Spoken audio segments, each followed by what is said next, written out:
you know, then I heard I would never be accepted as a foreigner. I mean, yet alone even a black man, right? But then I knew from that moment that I had to do something to change this. What's up everyone, this is your boy Mike, here to give you the information you need to make it here in South Korea. And it's been a while since I've been here, guys. I'm sorry, my bad. The mix between Chuseok and just being busy, I just had a lot to do. But I came back to let you guys know a little bit more about how I've lived here as a black man here in South Korea. So mainly in this video, I really want to focus on how I feel that I have been accepted by South Koreans here. And yeah, as a black man. Now keep in mind, I'm not the type of person who wants to become Korean. Yo, I'm black and I'm black, y'all. And I'm black and you're black and I'm black, y'all. I'm pretty proud of being black. I'm pretty proud of being American. But I found my place, or at least I believe that I found my place here in South Korea. Let me tell you all about that. Okay, so I want to tell you guys a little bit about when I first came to Korea. So I first got to Korea back in 2014 of July, right? And so I was really excited about being here. I've only been to Korea one time before then, and that was actually as an exchange student. And so my perception of Korea was pretty brand new. So even though in America, I had experience within the Korean American community, I didn't really have experience with actual South Korea. So all in all, again, this was a really new experience for me, and I was super excited, very green, and really naive. Within that first year, I started actually learning a little bit of Korean. I started making a few Korean friends, and I even started going to a Korean church. And although I did enjoy doing all those different things, slowly and surely, I started to feel a little bit more frustrated in a way, because I felt that I've never really quite blended in with the rest of everybody else. So then I discussed these problems with a friend of mine who was also Korean, as well as other friends who were foreign, who have lived in Korea for a while. And to be honest with you, what they told me was that you know, I would never be accepted as a foreigner, yet alone even a black man. When I first heard that, I was very frustrated, and I knew I had to do something to change that. Okay, so in order for me to actually change these things, I feel that I had to understand who I was and who I wasn't. Now, I'm not calling out anybody who is or anybody else who is interested in Korea. I'm not trying to start anything.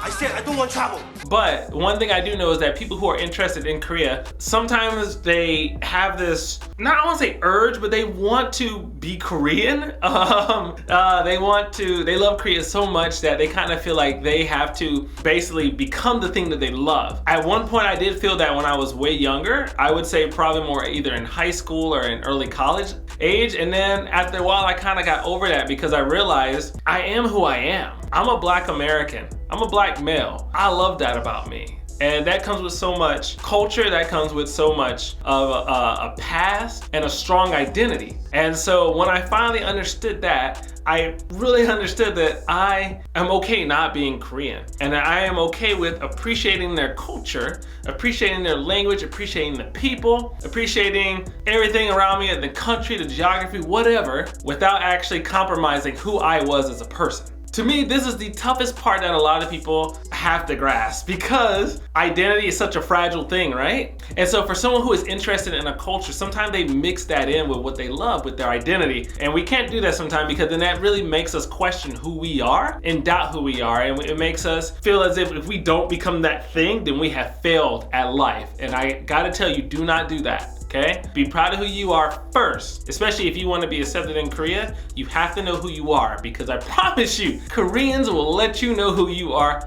all the time. They are not gonna let you think you're Korean. Who are you? You. No, not me, you. Yes, I am you. Y'all, I will even tell you, there were times where I stepped out from the shadows, just, you know, minding my own business, walking down the street, and I had Korean girls just jump out of their own skin. I gotta say that it made me laugh, and I appreciated even more who I was.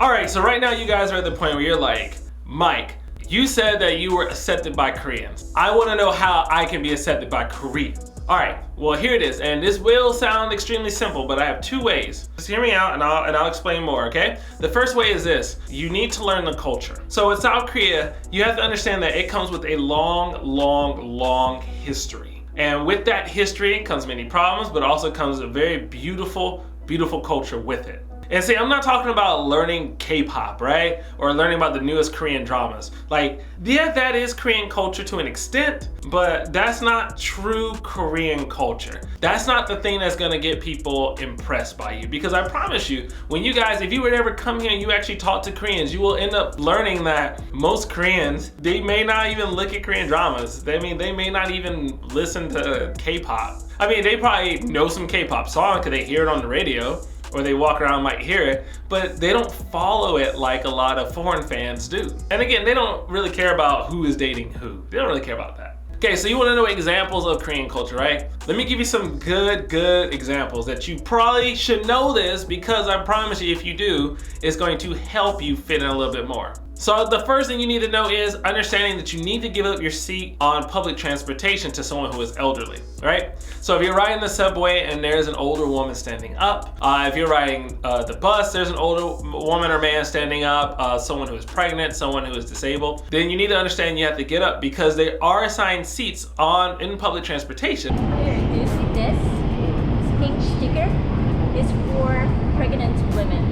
That tells you that you are to stand, because those seats are reserved for certain people. So if you do that, then that shows that you have some kind of knowledge of public transportation in South Korea, and that you understand that there is a hierarchy when it comes to ageism, as well as women who are pregnant, and so on, people who are disabled, so on and so forth. All right, the next one that I still struggle with every single time is you have to understand that when you go to someone's house and you're visiting, you are to bring a gift. And it does not have to be like the most expensive gift, but let's just say you're going to your friend's house for dinner, you're gonna swing by Baskin Robbins and bring some ice cream. Boom, that's a gift, right? You're bringing something to that friend's house that they can enjoy, showing that you were thankful for them inviting you. I promise you guys, ice cream goes a long way. Trust me. I know you're thinking, I would love me some ice cream. It goes a long way here too. Trust me. Ice cream. Ice cream, okay?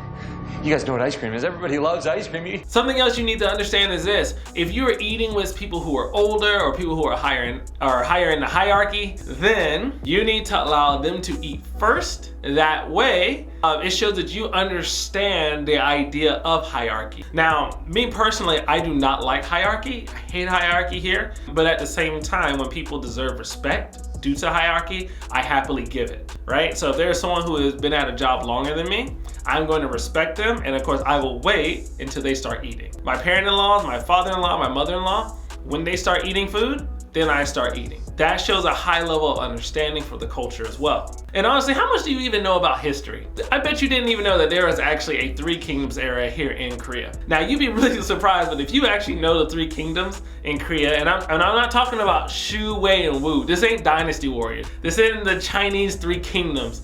That novel is not that. This is actual real life Three Kingdoms within Korea, which is the Shilla, Gokugyo, as well as Baekje. So if you understand that there were three kingdoms and those were the three, you will score some brownie points. I promise you, you're gonna score some points. So my last point, which is a very important point, is learning the language. So probably one of the biggest things you can do to be accepted by Koreans is by learning the language, because like I said a million times on my YouTube channel, learning languages, it builds bridges and connections. So far I am 5 years into this journey of learning Korean. It has been a tough road. I have still not mastered the language, but I promise you that I have made huge jumps and gains, and I gotta tell you how it helped me is gonna help you. So to be honest with you, I would say right now I'm probably like upper intermediate, getting close to advanced level. And it has been a really tough road. Guys, let me tell you, learning a language is not easy. It's not something that you're just gonna pick up, because it is a language. It takes years to develop. And a lot of people, when they pick up a language, they take it for granted and expect for themselves to get good at it really quickly.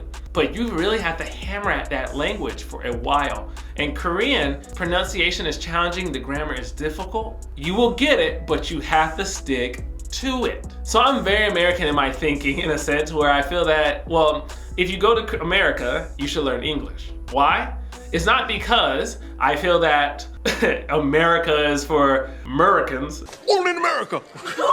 Or America is just for those who speak English. It's not about that. It's about, if you are to live in a foreign country, you should learn that country's language, because it's about survival. It's about being able to make it day by day without needing the help of others, or at least needing it less and less over time. There's also a a lot of respect to the culture, right? If you take the time to, let's say you're in Korea, you learn Korean, that's you respecting the culture, the people, and the language itself, right? Same for if you were in Japan, you learn Japanese. If you're in Spain, you learn Spanish.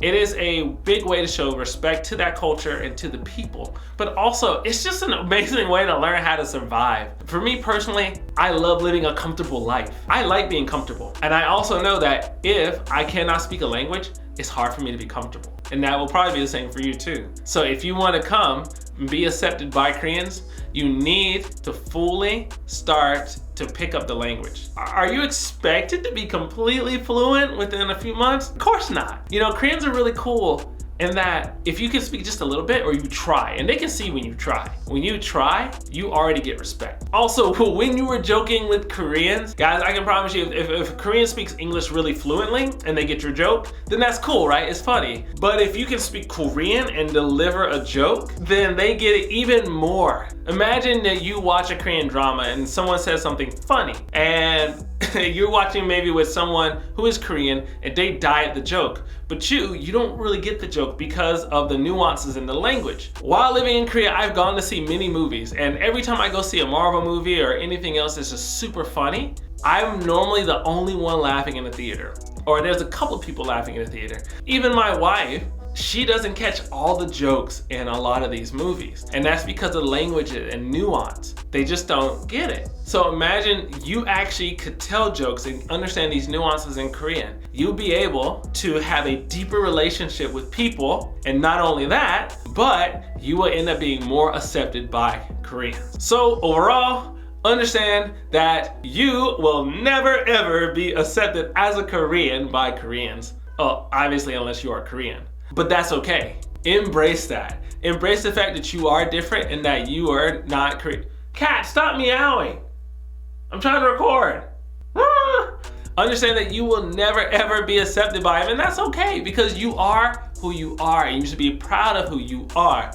And in that, you can be accepted as a foreigner who is just either really good at Korean or you strongly respect their language and culture. And to me, I think that's good enough.